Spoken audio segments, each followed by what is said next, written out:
Ben, on va pas parler de ton palmarès et de l'histoire qui nous lie dans le futsal, et toi et moi, et le futsal en général, qui nous lie donc justement dans le futsal, et un nouveau challenge avec le Celtic Visé.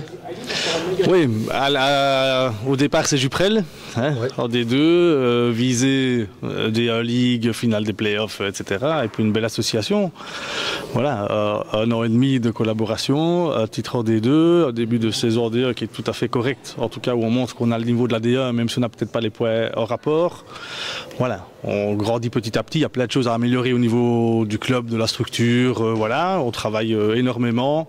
Et on espère que ça finira par payer. Une défaite ce soir qui laisse un goût très très amer, mais plus amer que celle par exemple contre Anderlecht ou contre Mal par exemple. Sans faire le mauvais jeu de mots. Oui, contre Anderlecht, on avait fait un bon début de match et voilà, on se doutait bien qu'à un moment donné, il risquait de passer devant. À Mal, ça nous avait laissé un goût amer aussi, mais on avait surtout joué 20 minutes. Et ici, on a joué 40 minutes. C'est le match le plus complet peut-être qu'on a joué depuis 1 an et demi, même en D2, on avait fait 1 ou 2 gros matchs, mais celui-ci était vraiment complet. Ce qu'il a manqué, c'est les goals en deuxième mi-temps. Jouer une mi-temps sans marquer, ça ne nous ressemble pas, ça ne correspond pas à nos qualités, et c'est ça qui est frustrant.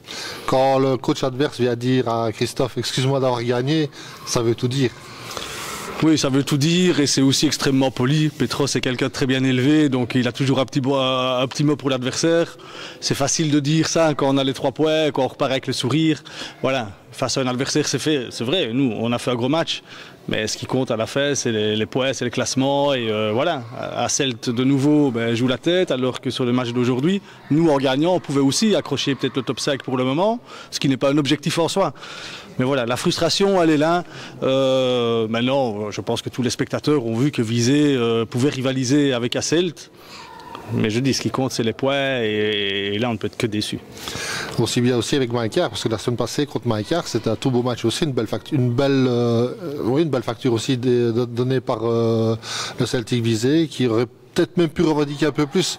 Évidemment, on n'était pas au complet, eux non plus, donc on ne saura pas dire, mais je suis persuadé que, bon, Julien n'était pas là par exemple, mais je suis persuadé que si Julien avait été là, on aurait peut-être pu avoir un poids offensif peut-être en plus, qui aurait pu peut-être renverser la donne. Oui, c'est sûr. À Maïkars, on a mené aussi très longtemps. Ils égalisent à 40 secondes de la fin. Voilà, la frustration, elle est là aussi. Maintenant, à Celt, Maïkars, c'est des équipes qui vont jouer le top. Ouais, ils revendiquent tous au moins une demi-finale de play-off. Et quand on voit que, voilà, à Celt n'émerge ici qu'à 2 minutes ou 3 minutes de la fin, Maïkars s'égalise à 40 secondes de la fin, tout ça, c'est encourageant. Maintenant, il y a 6 matchs joués, on a 5 points.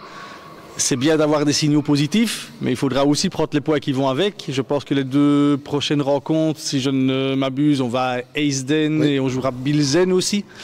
Voilà, des concurrents directs où on devra concrétiser, matérialiser toutes les bonnes intentions qu'on montre semaine après semaine. Merci Benoît. Maintenant, on va parler un peu de toi et le passé, parce qu'on a eu un grand passé ensemble déjà du temps de l'ONU Serein. Ouais. Quand tu vois le futsal de maintenant, il a vachement évolué par rapport à ce qu'on a connu. Hein. Oui, il a vachement évolué. Déjà, il faut se dire que dans la série, il y a 4 clubs qui sont passés pro cette année, d'autres qui s'entraînent plusieurs fois semaine. À notre époque, tu te souviens, on s'entraînait une fois semaine, le mercredi. Maintenant, on avait des qualités, des automatismes et une ambiance de groupe qui faisait que quand on était dans un bon jour, on battait Action 21 et on faisait la fête jusqu'à 3 h du mat. Et voilà. Mais il y avait des soirées aussi où on partait dans le Limbourg et on se ramassait une casquette parce qu'on n'était pas dans le match. Voilà. Donc le futsal a tendance à se professionnaliser, c'est une très bonne chose.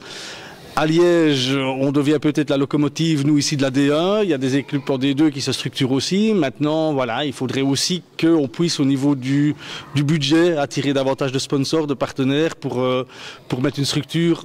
Je ne dis pas encore professionnel, mais pour pouvoir s'entraîner ne fût-ce que 2 fois semaine, avoir une salle à disposition quand on veut. Ici sur Liège, c'est très difficile d'avoir une salle pour s'entraîner.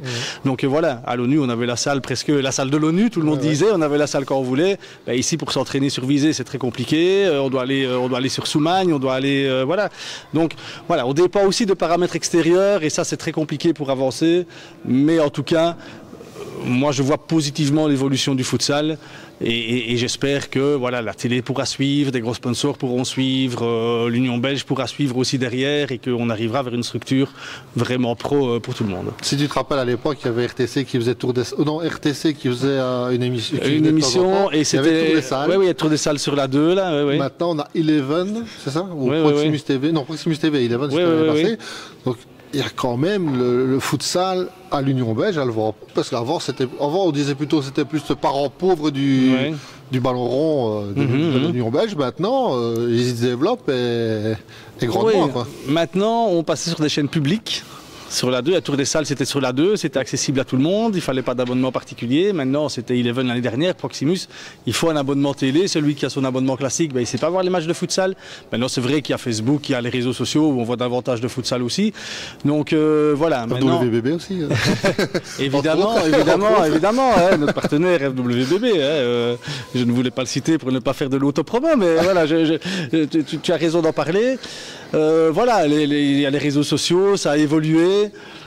Maintenant, je dis, nous, on aimerait bien encore franchir un palier, mais il faut que les finances, malheureusement, puissent suivre. Et donc là, voilà, on lance un appel, tous ceux qui voient cette vidéo et qui ont un petit budget à consacrer au club. Il y a une super ambiance, on s'entend bien, il y a de beaux spectacles. Hein. Oui, c'est vrai. Voilà.